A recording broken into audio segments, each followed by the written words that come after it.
Umulan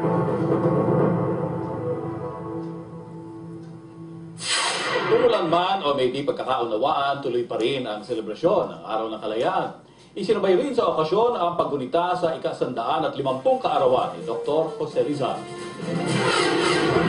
Kahit umuulan, tuloy pa rin ang selebrasyon ng Araw ng Kalayaan sa Haarlemmermeer, Netherlands. This is our yearly tradition. And of course, syempre, lahat ng mga kapwa Pilipino gusto nating makita at makasama. Mas kaunti ang dumating sa Sparnwood Park ngayong kumpara noong isang taon. Kaya abonado pa ang mga opisyal na Kalayaan Fiesta Foundation Netherlands. Lugi man, inspirado pa rin ang KFFN. Bahagyang gumanda ang panahon ng bandang hapon kaya nagtuloy-tuloy na rin ang kasiyahan ng mga Pinoy.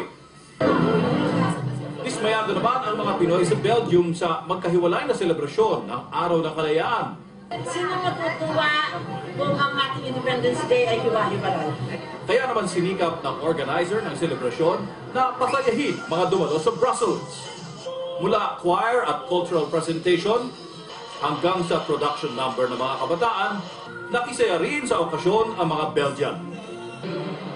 Matapos ang 8 taon, inilipat sa Talach National Basketball Arena ang pagdaraos ng Independence Day sa Ireland. Ang mainam dito, mayroong indoor facility na yung mga tao pwede nakaupo at hindi subject to the elements as they say. Pero may ilang hindi natuwa sa paglipat ng venue. Dito close na kasi tsaka masyadong congested yung parking. Parang yung pinagreklamo nila is yung €5 ata na entrance fee. Pinasaya ni Gabby Concepcion ang mga dumalo sa selebrasyon. Sa Barcelona, itinuturing ng isa sa pinakamaraming dumalo sa Independence Day ang selebrasyon ngayong taon. Kabilang dito ang bagong halal na alkalde ng Barcelona na si Xavier Trias at si Senador Edgardo Angara. Sana ang halimbawa na pinapakita ng mga taga-Barcelona ay isang luwaran ng mga Filipino Association sa buong mundo.